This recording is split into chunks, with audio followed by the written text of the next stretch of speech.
से सवाल पूछा जाए ये निम्न स्तर पर आ जाते हैं। कभी पब्लिक डिस्कोर्स में इस प्रकार की भाषा का प्रयोग हुआ नहीं है, ना हमारे देश की संस्कृति है। जब इनके पास जवाब नहीं होता तो ये व्यक्तिगत इंसल्ट्स पर आ जाते हैं। ये इनकी छोटी सोच को दिखाता है। ऊपर से नीचे, शीर्ष नेतृत्व से लेकर नीचे तक, चाहे आपके मीडिया में हम देखें या बाहर देखें, जिस प्रकार की भाषा का ये प्रयोग करते हैं, ये भूल जाते हैं कि देश ने इनके ऊपर कोई जिम्मेवारी दी है और ये उस जिम्मेवारी को, हमारी भारत की संस्कृति को निभाना नहीं जानते हैं। समय पर इन्हें पता चलेगा। और राहुल गांधी जी जिस प्रकार से उन्होंने यात्रा की, भारत जोड़ो यात्रा, देश भर को जोड़ा, ये बता दें इनके कोई नेता हैं जो ज़मीन पर उतरकर हमारे आम नागरिक के साथ, उनके साथ बैठकर उनके दुख दर्द को सुनते हैं। और आम नागरिक की भी बात भूल जाइए। आप मुझे ये बता दीजिए कि क्या प्रेस के सामने ये कभी आए हैं? क्या आपके किसी सवाल का जवाब इन्हें मिला है, आपको मिला है? क्या माननीय प्रधानमंत्री जी कभी आपसे रूबरू हुए हैं? क्या कारण है? ये एक लोकतांत्रिक देश है और लोकतांत्रिक देश में प्रेस का एक बहुत अहम रोल होता है, मीडिया का अहम रोल होता है। और ये आपको दिन प्रतिदिन महसूस हो रहा होगा कि प्रेस की, मीडिया की इस देश में इन्हें कोई ज़रूरत नहीं है। उस आधार पर हमने करवाई है। हमारी नहीं, आप कैसे कह रहे हैं कि हमने नहीं कराई? हमने कराई है भाई साहब। हमने नहीं की क्या? हमने सोशियो इकोनॉमिक कास्ट सेंसस हुआ था और उसको, जैसा आप जानते हैं और जो इतिहास बताता है, उसको कंपाइल करने में, इकट्ठा करने में, निकालने में समय लगता है। और 2014 में उसकी तैयारी थी। जब सरकार बदली, नई सरकार पे it was incumbent on the new government कि वो सारा डेटा, वो सेंसस वो पब्लिश करें, लेकिन उस समय इन्होंने नहीं किया।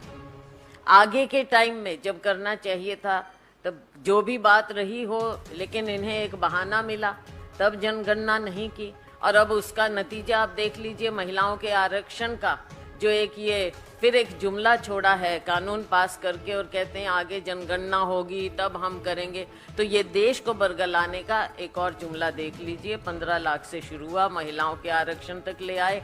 हर तरह से लोगों के आंखों पर पर्दा डालने का प्रयास रहता है भारतीय जनता पार्टी। नमस्कार मैम।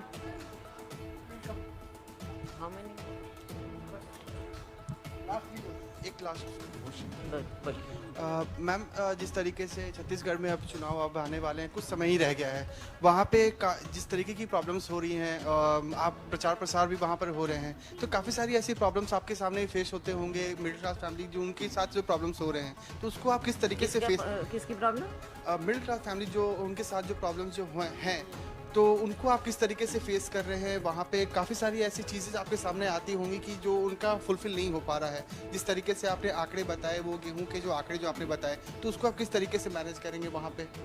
देखिए, आने वाले समय में, जैसे हमने कहा, हम वहाँ पर अपनी गिनती करवाते हैं, डेटा निकालते हैं, लेकिन ये ज़रूरी है कि केंद्र सरकार भी इस बात को माने और इस मूल मंत्र को माने कि ये देश आगे तब तक नहीं बढ़ेगा जब तक असली आंकड़े सामने नहीं आएंगे।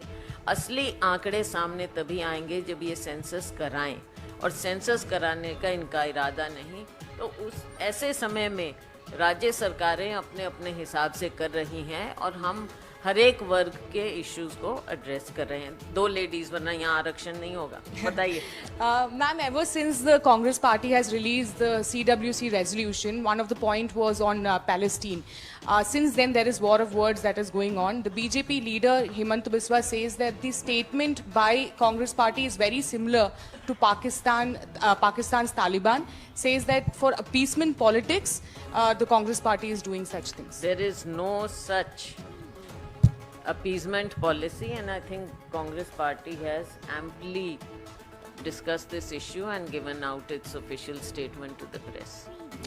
Ma'am, on another matter, the Delhi Lieutenant Governor has given sanction for the prosecution of author Arundhati Roy in the 2010 case. So what is the official stand of the Congress Party regarding this? Congress will convey its official stand. Today I'm just on Chhattisgarh. Selja जी, जिस तरह से राजस्थान और मध्य प्रदेश के तर्ज पर छत्तीसगढ़ में भी केंद्र सरकार भाजपा ने एक केंद्रीय मंत्री समेत 3 सांसदों को उतारा है। कांग्रेस कहती है उनके पास चेहरों का अभाव है, वहीं छत्तीसगढ़ मुख्यमंत्री कहते हैं कि भाजपा अब हारे हुए चेहरों पर दांव खेल रही है। भारतीय जनता पार्टी 15 साल के कुशासन के बाद हार चुकी है, लोगों का विश्वास खो चुकी है। अब वो किसी तरह से कोई भी हथकंडे अपनाने का प्रयास कर रहे हैं।